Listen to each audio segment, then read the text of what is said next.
Well, hello. Welcome back to the Arizona Real Estate Podcast. This week, it's kind of cool. We're talking about curb appeal. So first impressions, because in real estate, they're everything. Buyers often decide whether they're interested in a home before they even step inside. I mean, you kind of do that too, don't you? When you're going to visit a friend or somebody you don't know, or maybe a date. So if your curb appeal is a little more meh than woohoo, you could be losing offers before the tour even starts. So let's fix that, okay? But that being said, also, even if you're not selling or if you just bought a home and you want to add some pizzazz, these are some great tips, okay? So let me show you the banner. These are 5 quick ways to increase curb appeal in a weekend. And how convenient, because the weekend's coming up. What? Okay. So for today and tomorrow, I'm getting information from all these places. I'm just taking some info. So just do with it what you will there. Okay. So this is a very easy way to increase your curb appeal. So if you've got like paint that's peeling, and whatnot, you can paint your front door, you can paint the house. They took off those railings and they just resurfaced it. And then if you look very closely, they didn't really change much except for painting. And then added some shrubbery on the side. Cleaned up the sidewalk a little bit, added some bricks, It doesn't but even with that, you can go to Home Depot and Lowe's and stuff, and you can fix stuff fairly cheaply. So it's a pretty good deal, I think. Next, this one's pretty good too. Before and after. So it's just replacing a door. So replacing a door that maybe looks like a little bit older, So just replacing a door or painting it, because sometimes if you replace the hardware too, that just classes it up a bit. So, and you know what, if you're one that likes the door before, well, then don't change it, but just do something different. This one's cool. They changed the color. Yellow is a pretty popular color for a front door here. And then here is something else.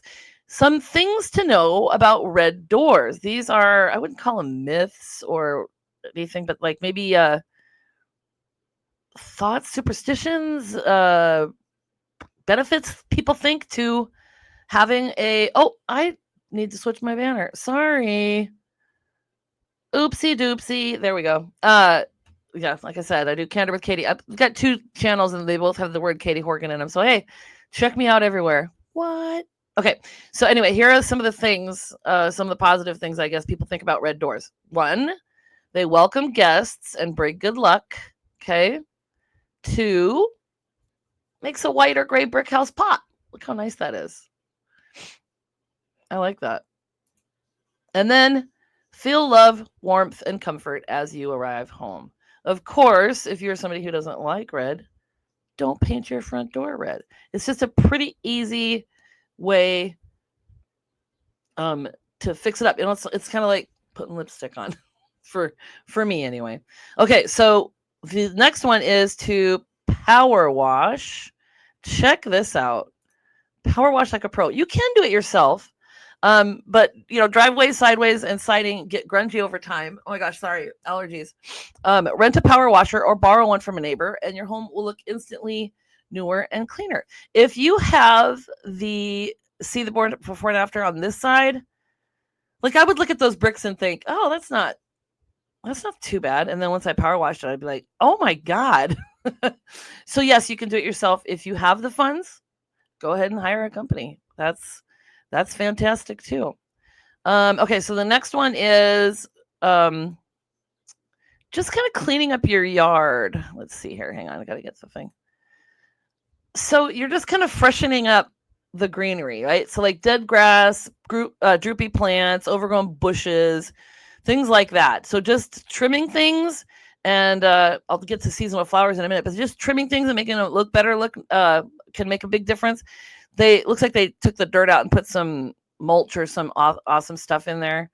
And then just even adding flowers, believe it or not, just in potted plants, just by the entry, adds a lot of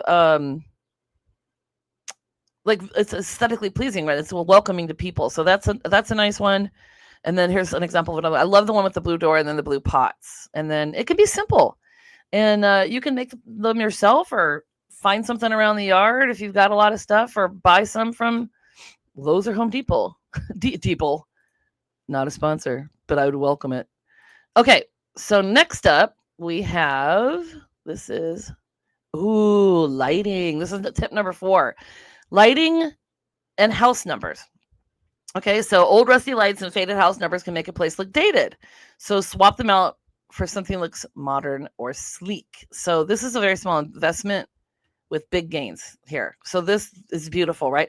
So one of the things that's great about this, is that I always tell people when they buy a house and they get under contract and you have a 10-day inspection period, drive by the house at night, drive by on the weekends, go in the morning and take your commute and see if you like it and that kind of thing. So there's a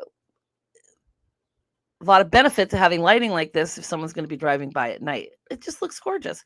Gorgeous. And then you can just put lighting on the walls outside. It's kind of a schmancy-dancy way to do it. Or you could do solar lighting.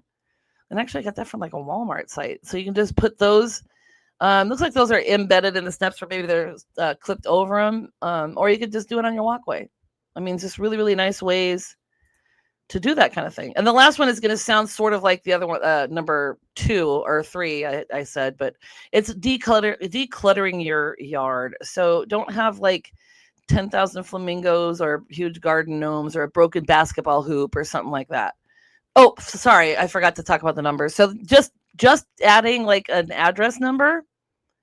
You see in that one on the left, it just added big numbers and a board out front. A lot of people do that here. It's very interesting.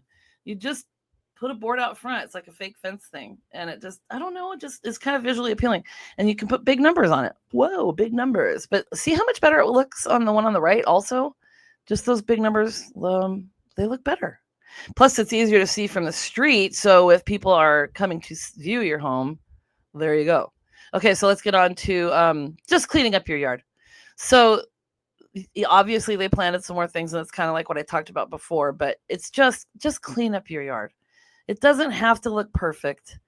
Okay. They obviously want to step more on the one on the right because they added some stone, like a little fence there, but you can just mow it like this. Okay. So just even this looks better. It's just getting rid of all that other stuff and just, it doesn't even look like they really trimmed that plant or anything in the flower bed thing up front there. So you got a bunch of weeds and stuff, the end. Just get rid of them because you really want, here's your final thoughts. Okay. You really want people to either picture themselves there or want to be there. Right. So whether you're selling now or you just want to freshen things up, a little curb appeal goes a long way, right? So on Friday, we're going to talk about things not to do or just terrible yards and such. You're going to love it. Don't forget, this is what I like to say now. Like and subscribe because Squatch will be very happy. And he says the journey begins with you, so be good to yourself. Thanks for joining. This is me. This is me, the Horgan. I love you. I'll see you a couple of days.